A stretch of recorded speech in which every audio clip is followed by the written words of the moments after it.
Olá, pessoal, sejam bem-vindos novamente. Estamos aqui, eu, Juliano, Gustavo, meu amigo Wagner, para novamente começar um vídeo novo sobre um princípio espiritual, um princípio da doutrina espírita novo, né? E a gente traz para vocês hoje um tópico bastante importante, um tema bem legal, que é o perispírito. Mas antes de a gente começar, eu gostaria de convidar todos para que a gente fizesse a nossa prece inicial. Então, vamos todos elevar nossos pensamentos a Deus e Jesus, né? Pedir aos nossos amigos espirituais, aos nossos anjos guardiães, para que nos ajudem e agradecer principalmente pela oportunidade de estarmos juntos novamente aqui e que possamos falar de mais um tema de suma importância para a nossa doutrina espírita. Bom, hoje a gente vai trazer um princípio para vocês, né? O princípio na continuidade dos princípios que nós já vemos, que nós já estamos comentando em vários outros vídeos, mas o princípio ele vai falar especificamente do perispírito, começando mais ou menos assim, né? O laço ou perispírito que une o corpo e o espírito é uma espécie de envoltório semimaterial. A morte é a destruição do envoltório mais grosseiro. O espírito conserva o segundo, que é o perispírito, que constitui para ele um corpo etéreo, invisível para nós no estado normal, mas que ele pode tornar acidentalmente visível e mesmo tangível, como tem lugar no fenômeno das aparições. Então é um princípio grande, né? E ele vai trazer praticamente aí, 3 grandes assuntos sobre de suma importância para o espiritismo, e eu convido nosso amigo Gustavo para que a gente possa começar a falar, Gustavo, desse perispírito, né? Um pouquinho do que é esse perispírito. Olá, pessoal.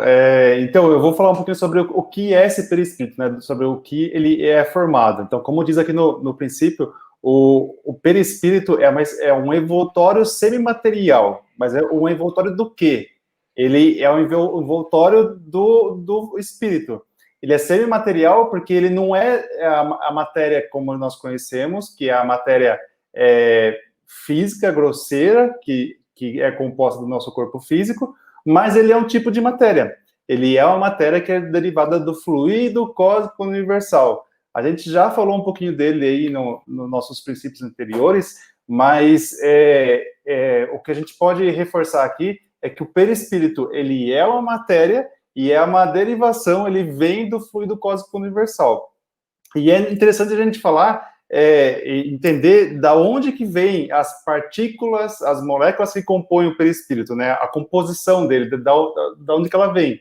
Então, lá nas questões 93 a 95, mais ou menos, do Livro dos Espíritos, Kardec aborda essa temática, falando que o perispírito, ele é composto pela atmosfera do globo na qual aquele espírito tá associado.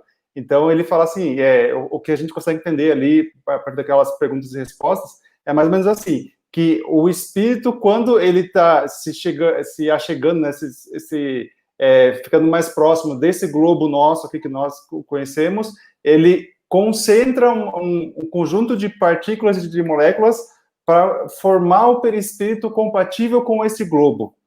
E esse perispírito, ele se mantém enquanto esse espírito estiver interagindo com esse globo. Então, é por isso que a gente vai falar um pouquinho mais pra frente sobre a morte. Então, a morte nada mais é do que quando esse conjunto de espírito e perispírito, ele se juntou a um corpo e esse corpo morreu. Mas a duplinha espírito-perispírito, ela continua. Então, e ela só se separa quando o espírito, por algum motivo, a gente vai chegar nisso mais para frente depois, ele muda de globo, ele vai para um outro globo, para uma outra composição material, que lá vai exigir um perispírito com composições, com propriedades diferentes do que o perispírito que nós temos aqui no nosso globo. Então, a matéria que compõe o perispírito, ela está muito mais associada com as partículas necessárias para interagir com a matéria daquele globo. Então, é isso que a gente pode entender. Então, ele é um ser semimaterial porque ele consegue fazer essa tradução entre as sensações do corpo físico para o espírito e os pensamentos e as interações do espírito para o corpo físico. Então, ele faz esse meio de campo aí. Ele é um tipo de matéria, mas ele é semimaterial porque ele consegue fazer essa tradução de um lado para o outro, por assim dizer.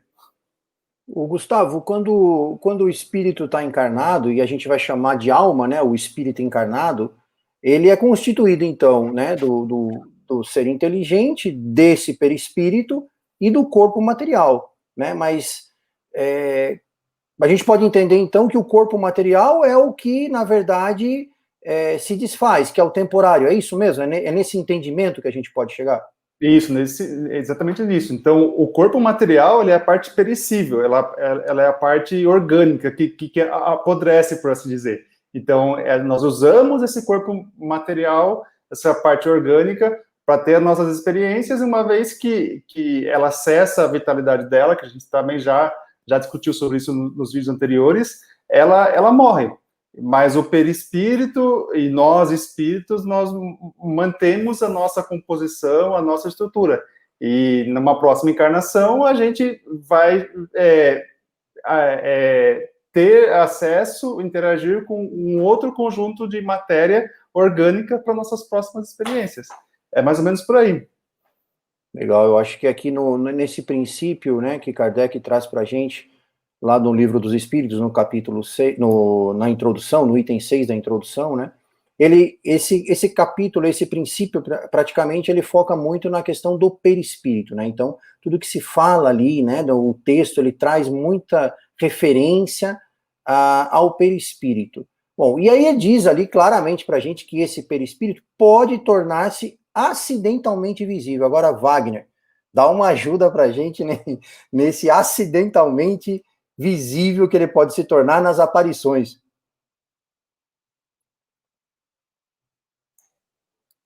Você está no mudo, Acho que o Wagner está mudo, Wagner. Outro dia eu estava gravando uma live, e o pessoal falou assim, tá mudo, eu estou conversando com o meu mentor. Desculpa de espírito. Mas, desculpa de espírito. Acho legal. Essa questão de acidentalmente é bastante interessante. Por exemplo, o encontro das partículas elétricas positivas e negativas na nuvem acidentalmente mostra para nós um relâmpago, não é isso? Então, esse fenômeno do encontro dessas partículas no planeta torna-se visível acidentalmente, quando um fenômeno natural ocorre. No caso do espírito tornar-se visível acidentalmente, é porque um grupo de fenômenos naturais favorece essa condição. Então, quem é que se faz visível? É o perispírito que se faz visível ao olho humano, ou seja, o olho do corpo físico. Aos olhos do corpo físico, o que é necessário que aconteça? Que haja luz, porque nós enxergamos a refração da luz. Então, nesse ambiente vai ter que ter luz para que ele torne-se visível. Então, é muito mais comum, por exemplo, as crianças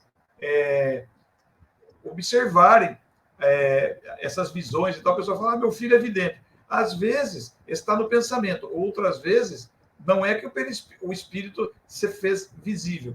Para que ele se faça visível, todas as pessoas que estão no ambiente enxergam. Então, se existe uma reunião, um grupo de pessoas lá, seja quantas pessoas forem, e o espírito torna-se visível, o perispírito, né, no caso, o perispírito torna-se visível, todos veem, independentemente da faculdade mediúnica. Não é o médium vidente que vê. Todos os que estão no ambiente conseguem enxergar. E a tangibilidade, no caso, tornar-se palpável, como é que o perispírito de um espírito consegue tornar-se palpável? Ele precisa de algum tipo de matéria. Então, ali naquele grupo de pessoas, alguém tem que fornecer algo de si. Esse fornecer algo de si, muitas vezes, inconscientemente. Então, também torna-se, podemos reconhecer que acidentalmente. Então, quando os fenômenos de efeitos físicos que são narrados na obra de Kardec surgiram naquela época, alguns foram acidentalmente. Reunia-se um grupo de pessoas, não para nenhuma atividade espírita, nada parecido com isso, mas alguém exteriorizava algo de si, os espíritos que estavam presentes naquele ambiente, conscientes disso ou não, faziam os fenômenos de efeitos físicos, porém, acidentalmente. Diferentemente do quadro de efeitos físicos das mesas girantes, que eram condicionadas, e não era acidentalmente, eram condicionadas para que aquilo acontecesse, porque um grupo, então, de espíritos formavam uma gestão intelectual e de potencialidade espiritual para que acontecesse. Agora, nós vemos muitas narrativas na antiguidade de que espíritos tornaram-se visíveis, só que o pessoal achava que o espírito tornava-se visível, não era o espírito, era o perispírito. Eles não sabiam disso. Então, mas esses perispíritos tornavam-se visíveis acidentalmente, porque as pessoas que ali estavam reunidas, na sua condição de pensamento, o pensamento é muito importante para isso, na sua condição de pensamento, criavam condições favoráveis para que aquilo acontecesse. Então, esse acidente nada tem de mal, nada tem de ruim. Assim como eu quis dar a analogia do fenômeno do relâmpago. Que o relâmpago, embora pareça ser algo destrutivo, que parece ser algo que muitas pessoas têm medo, ele é inofensivo se não nos atingir. Mas nós sabemos que é um efeito absolutamente natural. Assim como a visibilidade e a tangibilidade do perispírito são fenômenos naturais e são características do próprio perispírito. E é interessante porque nesse mesmo princípio, né, a Kardec traz para a gente a palavra aparição, né, fenômeno de aparições, né, dessas aparições. E a aparição, ela tem uma característica bastante particular, né, as aparições, elas vão ocorrer somente na vigília, né, então nos momentos, né, não é em sonho, né, no sono, é no momento de vigília mesmo, ela é visível para nós, né, ela é visível para o olho humano.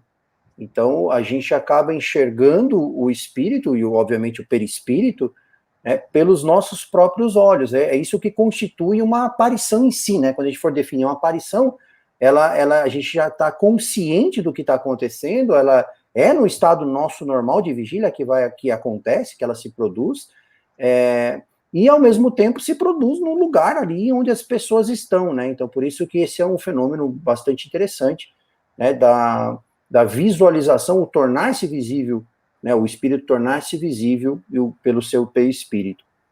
Bom, também temos um ponto interessante que a gente precisa, de alguma forma, insistir nesse ponto e recordar esse ponto, que é a relação espírito-matéria, né, Gustavo?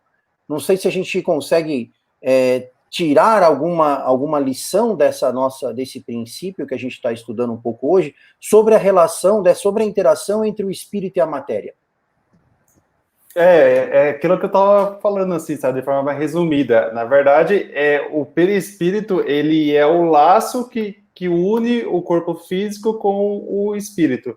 Então, ele tem a relação, ela é nas duas direções. Então, tanto os pensamentos que nós, espíritos, pensamos, eles são transmitidos através do perispírito e eles se refletem no nosso corpo físico. Quanto às sensações que nós temos no nosso corpo físico, usando os nossos sensores habituais, tato, olfato e assim por diante, elas são transmitidas para o nosso espírito através do perispírito. Então, essa interligação, ela acontece o tempo todo, porque o tempo todo nós estamos pensando, o tempo todo essa transmissão de informações, ela está acontecendo. E isso acaba modelando muitas coisas. Então, o perispírito, ele tem essa capacidade de ser muito maleável, muito modelável. Então, a qualidade dos pensamentos que eu, o espírito, penso, ela interfere bastante nisso. Caindo um pouquinho ali na questão do orar e vigiar, né? O tanto de bons pensamentos que eu tenho, de boas atitudes, de empatia que eu tenho com o próximo, certamente vai mudar, influenciar nessa interligação entre o espírito e a matéria, e essa comunicação entre os dois, né? Então, já fica aí uma tip para a gente, né, de que tipo de pensamento a gente está pensando, né? Qual que é o nosso habitual, por assim dizer, né? Será que eu tenho mais pensamentos bons, pensamentos construtivos? Ou será que se eu deixar a coisa acontecer, os meus pensamentos, as minhas atitudes, elas tendem a ser mais negativas, mais destrutivas, né? É verdade, eu acho que é uma das tips finais nossas aí, né, que a gente pode deixar para o pessoal pensar em estudar, essa importância da ação do pensamento sobre, né, sobre a matéria. Na verdade, se a gente voltar lá nos primeiros vídeos, a gente falou bastante da Trindade Universal, né, que é os três grandes aspectos, né, da criação, que é Deus, Espírito e matéria, né? Então, Deus, ao criar os espíritos e a matéria, cria, né, essa matéria para que o espírito se desenvolva a partir da ação sobre essa matéria, né? E a gente está cada vez se aprofundando mais nisso, entendendo que essa ação se dá muito pelo pensamento, né? Então, o pensamento e a vontade do espírito são as mãos, né, dele para agir sobre a matéria, né? Se a gente fizer uma analogia para a alma, né, para o espírito encarnado, que aqui a gente tem nosso corpo, então a gente age sobre a matéria com o nosso corpo, né, e com auxílio, obviamente, né, com a intermediação do perispírito, né, mas sem o nosso corpo, né, que a gente falou aí da morte, o espírito vai agir sobre a matéria, continua sempre agindo sobre a matéria, mas pela ação do seu pensamento e pela sua vontade, né, Wagner? Você queria deixar alguma tip para nós também aí, para ajudar o pessoal a refletir um pouquinho sobre esse tema? Eu acho que a minha tip ela é bem baseada numa palavra que você acabou de usar agora, vontade.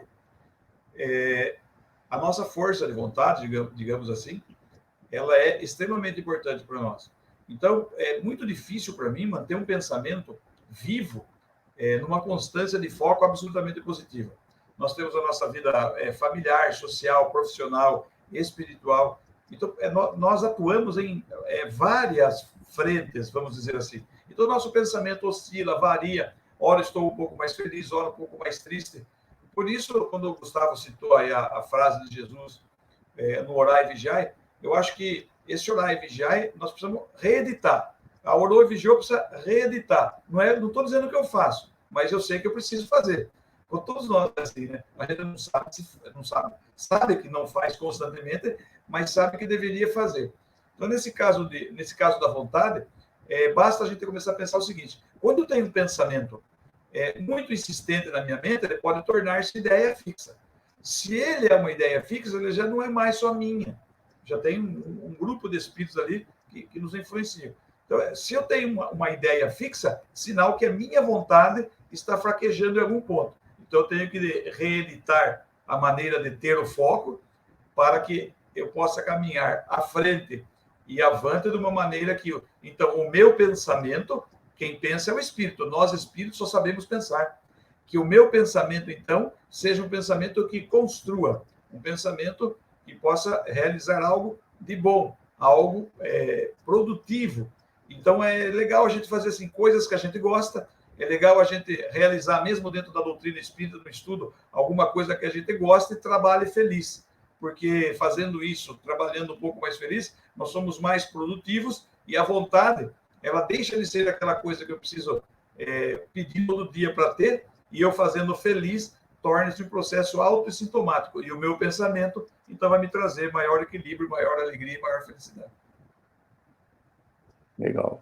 Bom, da minha parte aqui, eu acho que a gente está chegando ao fim, né, do nosso vídeo de hoje. Foi um pouquinho mais curto, né, dado ao tema, mas também a gente tenta trazer aqui uma certa profundidade, né, nas nossas interpretações, nos comentários, sempre se baseando, obviamente, na obra de Kardec. Para quem quiser se aprofundar um pouquinho mais no estudo, né, seja em grupo ou individual, grande parte desse nosso encontro de hoje, ele foi extraído lá do Livro dos Espíritos, né, principalmente, óbvio que o próprio princípio está lá na introdução, no item 6 da introdução, dentro da sequência que a gente vem seguindo, né, e também das questões 93, como o Gustavo já comentou lá no comecinho, né, da 93 a 95, basicamente, esse tema ele aparece, né, com um bom aporte ali de questionamentos de Kardec e respostas bastante interessantes para que a gente possa se aprofundar, né, e estudar cada vez mais. Afinal, o que o Wagner falou, nós espíritos, né, o que a gente faz e sabe fazer é pensar, né? Pensar, a gente pensa constantemente, né? Não tem como deixar de pensar, né? Uma vez eu escutei algo bem interessante, né? Que o próprio pensamento em não pensar em nada já é um pensamento, né? Então, o espírito é um atributo do espírito, o pensamento, né? Então, a gente pensa 24 horas por dia. Então, usar esse pensamento nosso, focar esse pensamento no aprofundamento, né? No estudo aí da doutrina, principalmente nesses pontos que a gente traz para vocês na nossa sequência aí. Da minha parte, então, eu queria agradecer a todos, né? Pela oportunidade novamente, pela presença de vocês. Se quiserem comentar, fiquem à vontade, podem deixar seus comentários, que a gente está sempre atento a esses comentários, né? Nós aqui da Sociedade Espírita Beneficente Allan Kardec. Se você quiser divulgar esse nosso canal no YouTube e quiser passar para alguém para que possa encontrá-lo, é só digitar Kardec Sorocaba, não é isso, Gustavo? Isso. Ali na busca, que já vai aparecer entre os primeiros ali, resultados, o nosso grupo de estudo, né, o canal do YouTube da Sociedade, e aí você pode ter acesso ali aos vídeos anteriores, afinal a gente já está aí no princípio, creio que é o 11º, estamos por aí, né, dentro daquela sequência de 30 e poucos princípios que nós nos propusemos aqui a estudar em conjunto. Então, obrigado e até a próxima. Eu só gostaria de fazer um comentário, né? Talvez o pessoal de casa esteja um pouco decepcionado, por assim dizer, né? Falando assim, nossa, eles só vão falar isso sobre perispírito, né? Um tema tão abrangente, tão amplo, várias coisas para se falar, eles só vão falar isso. Não, a gente vai falar muito sobre perispírito aí ao longo dos nossos princípios, dos nossos vídeos. A gente já falou um pouquinho, agora falou mais um pouquinho também, então a gente vai explorar bastante. Ele é muito importante para a gente entender vários outros aspectos, assim, da doutrina, a parte de mediunidade, principalmente. Nesse vídeo, a gente fez um esforço, até já revelando um bastidor nosso aqui, a gente fez um esforço para se ater nesses pontos que estão no princípio. Porque se a gente for falar de perispírito de modo geral, a gente pode ir para N direções ali, sabe? Então a gente falou, não, vamos nos apegar no que fala no princípio, porque essas outras direções a gente vai acabar abordando nos outros vídeos. Então, assim, se você está sedento para saber mais sobre perispírito, calma, teremos outros vídeos, tem as obras de Kardec que a gente pode, se você quiser muito mesmo, pode ir se aprofundando enquanto isso, mas a gente vai explorar bastante esse tema ainda, sabe? Mais uma vez, isso só foi uma pincelada ainda, tem muita coisa pela frente. Então, da minha parte, também é isso aí. Só agradecer e falar para vocês aguardarem nossos próximos vídeos. Legal. Wagner, o microfone está no mudo. Daí. De minha parte, eu agradeço e do agradecimento fazer, logicamente, uma missiva pessoal de que, para nós, é um momento de muita alegria e felicidade estudar os princípios, rever tudo isso, e a gente gostaria de que a gente conseguisse dividir a alegria e a satisfação em estudar e trabalhar nesse grupo aqui. Até o nosso próximo encontro. Um grande abraço a todos. Obrigado. Um grande abraço a todos.